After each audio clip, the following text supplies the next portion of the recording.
Well, I'm really excited about this. Today is a big day. This is the reveal of the P in GPT that you remember stands for pre-trained.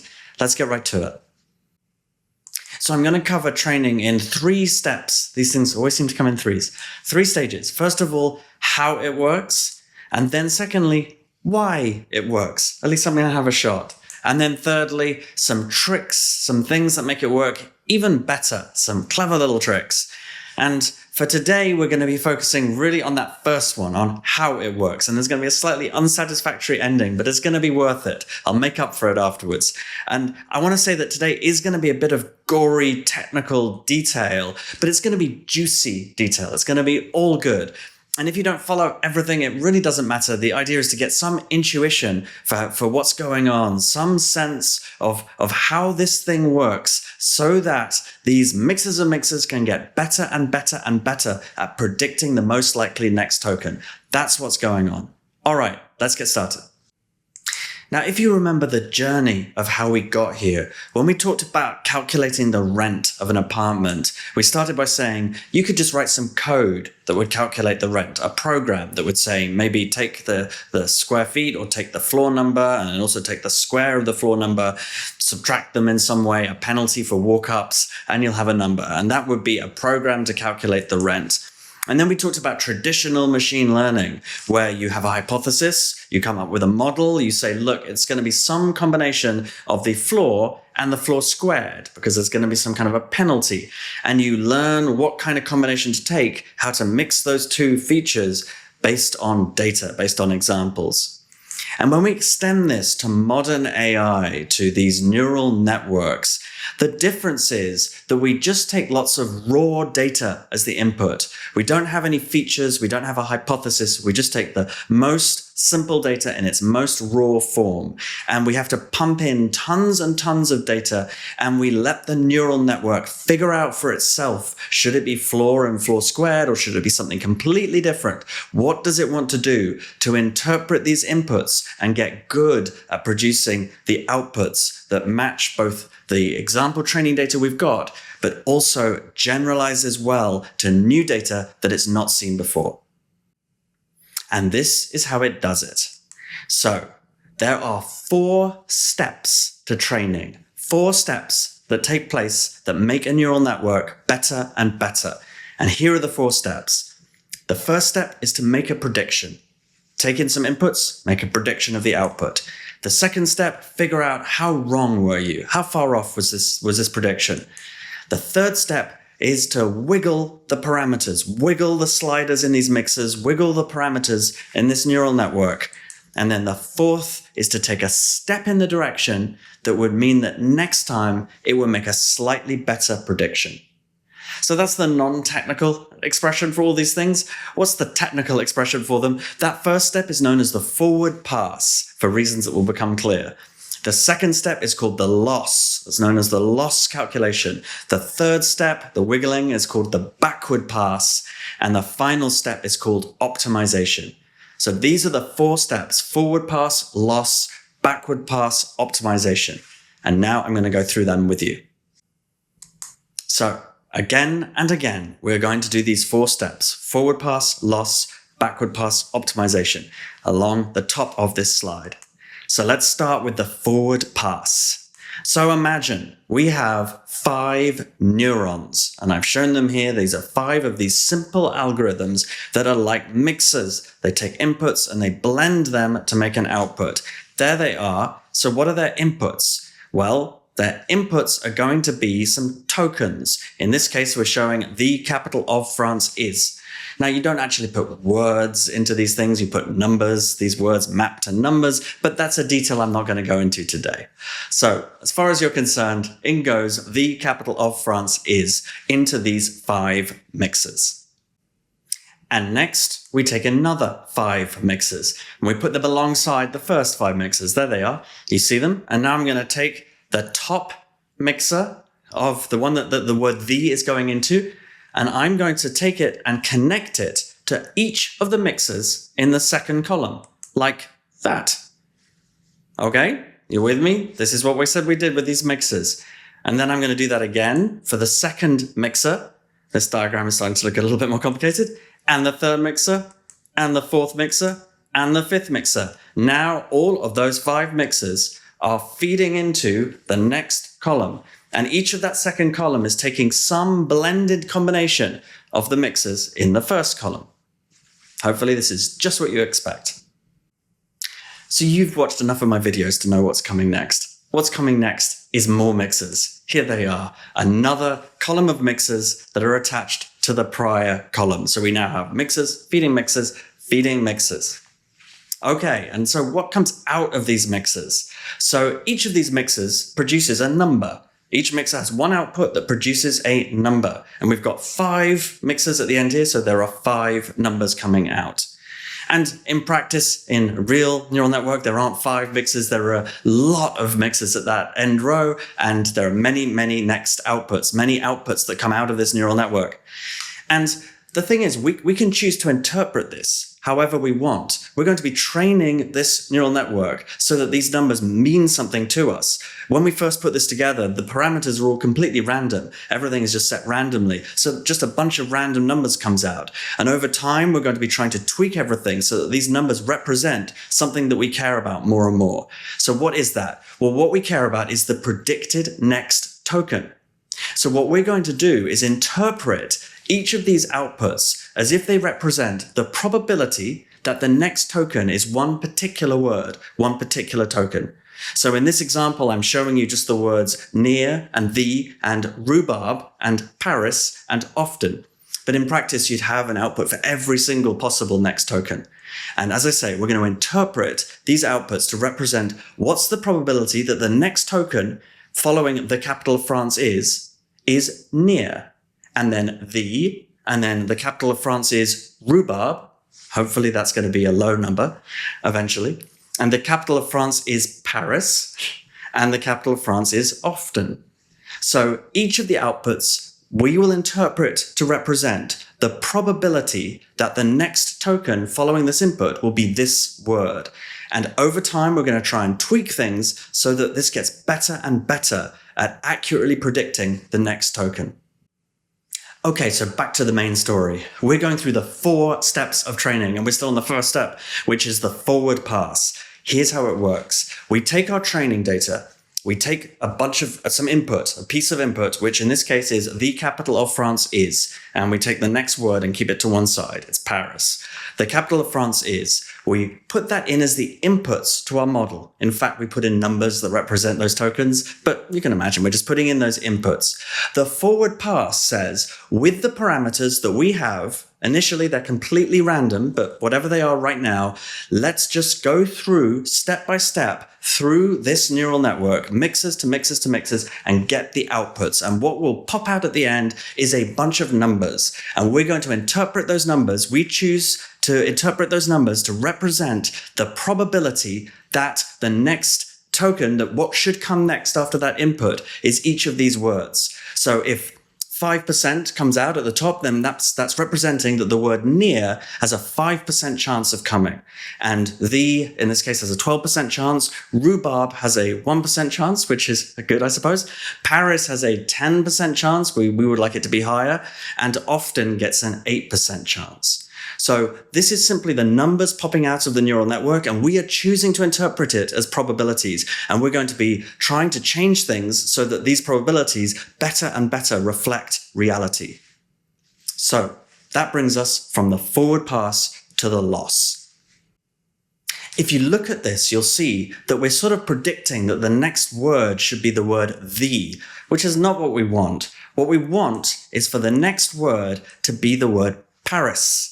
And we gave Paris a 10% probability, and we would rather that had been a higher number.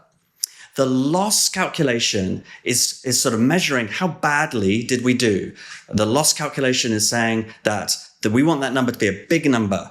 The probability for the word Paris should be 100% because we know that that is actually the next word in the training data. If that were 100%, this would be perfect, but it's not. And we want to punish what we're doing because we didn't do well because it's a low number.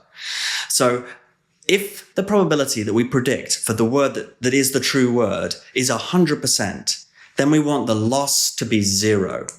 And the lower that probability is, the higher we want this loss to be. And that is just a calculation called the loss that's done. Now, it happens that there's a formula for this calculation, and that formula looks like this. It's minus the log of that probability, 10%.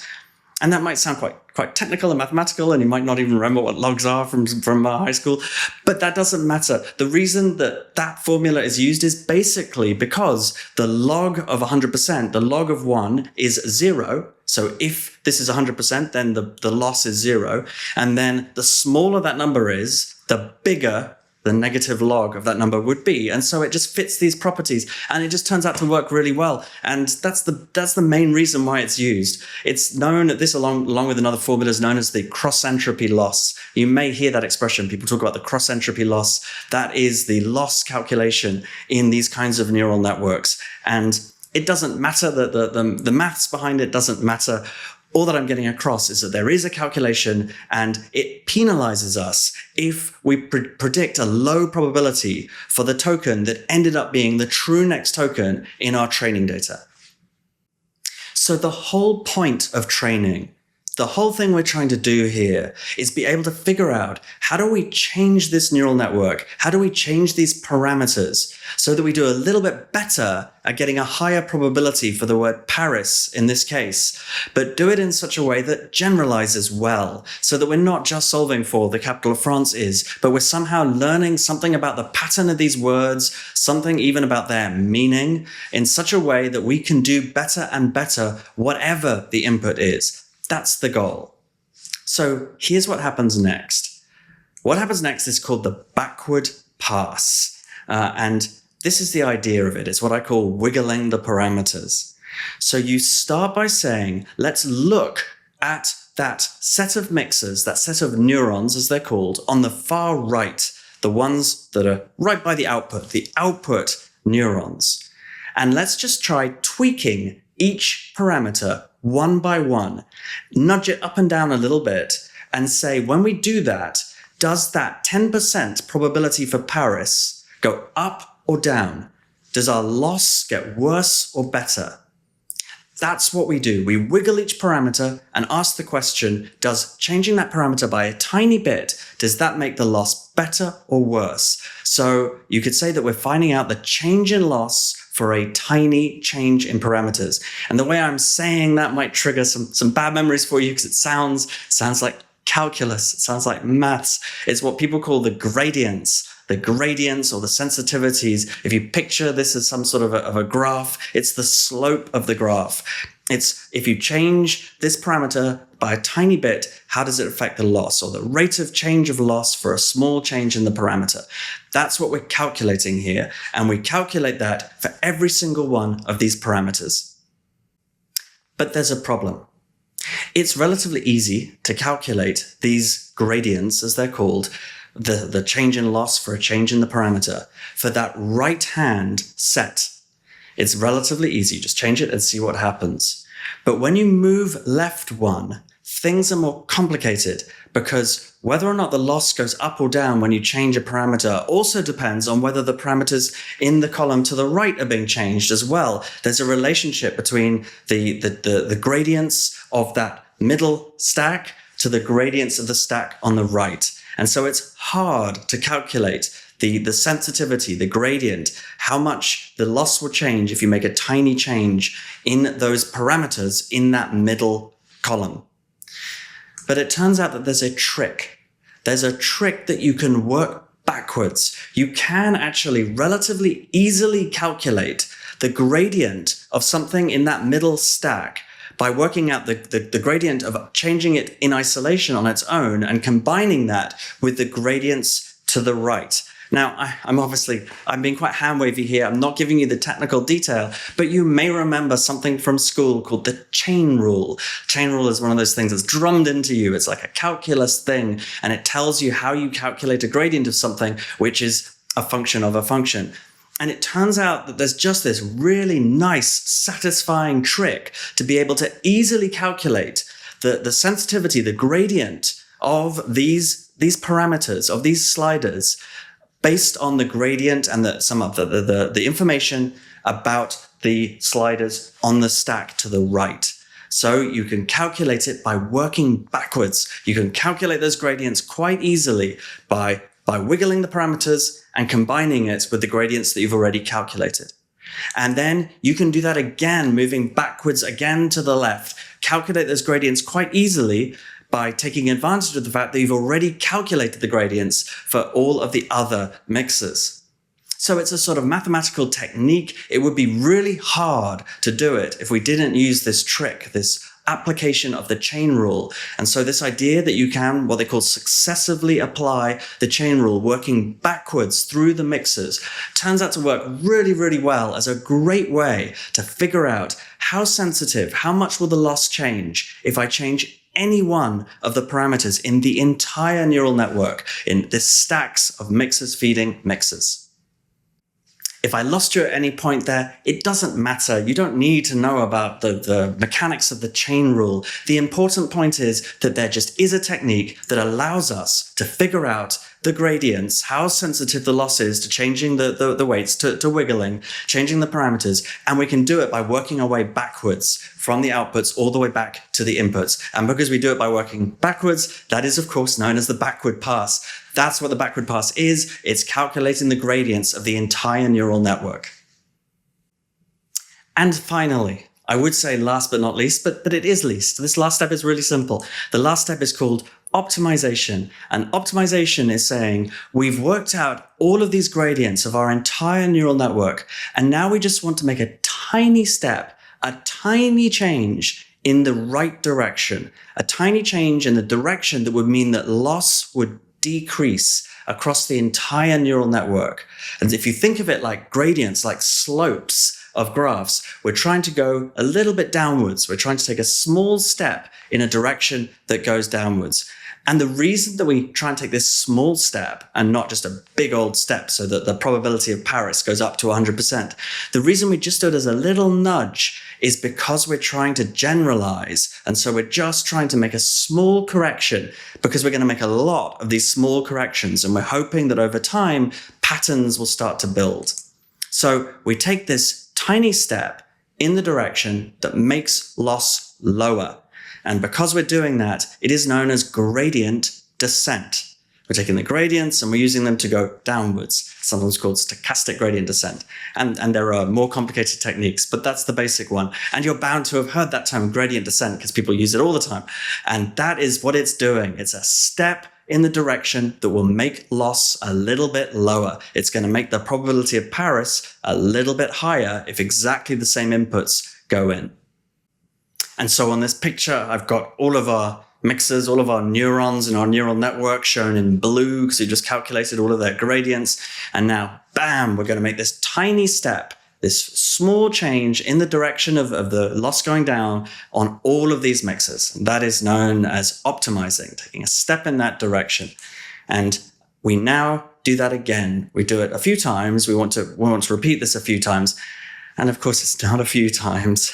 In the case of GPT-4, it's done that many times. It's a big number. It's tens of trillions of times. Lots and lots of data is fed in, lots of data. And sometimes people put in the same data a second time because you're only taking these tiny steps. So a bit later in training, you can go through and do everything all over again. It's called doing a second epoch. If you take the same training data and you have like a second pass through it. And there are some ways it's done more efficiently. They're actually done in little groups of data at a time. It's called batches so that we can get through it in some decent time. But I want to give you this idea that this happens a lot. Tons and tons of data. This forward pass, loss calculation, backward pass, take a step, optimize. Forward pass, calculate the loss, do a backward pass to calculate the gradients, optimize. And again, take new inputs, do a forward pass, you get a prediction, calculate the loss. How different is that prediction? Then do the backward pass. What are the gradients? Will the loss go up or down? And then optimize, change everything a tiny bit. And you get the joke. You do that a lot. You do it a lot. And what happens as a result of doing that a lot is that you get better and better at predicting the next token. The losses go down, the numbers get better. And it turns out that it does it in a way that generalizes really well. You don't just get better and better with the very specific inputs and outputs that you feed in, but if you start to combine them in different ways, it seems to have understood patterns. It seems to be able to predict more and more accurately the next token that you're looking for. And so, as I say, over time, when you do this again and again and again, the probability of words like Paris creeps up, the loss creeps down, and even when you put in new data it's not seen before, it does better and better. The loss keeps going down. It seems to be able to detect patterns in the input data. It seems to understand the meaning of different phrases. It associates certain kinds of phrases with more likely next tokens. Those kinds of patterns seem to get established in the neural network so that it does better and better at generalizing. And you're probably thinking, okay, I vaguely get how this works, and I believe you that it works. I believe you. I hope you believe me. I believe you that when you run this a lot of times, it does generalize and gets better and better. But why? Why does it do that? Why does this process of gradient descent, this forward pass loss, backward pass optimize again and again, why does it have this property of generalizing? And the answer to that is what I'll tackle next time. I hate to do this to you. I'm really sorry. I feel like each of these videos, we still end with the how is it so good? But I sort of narrow down the statement of the puzzle. Initially, it was just how do these trillions and trillions of mixes, of parameters result in such good output? But now we're down to something quite specific.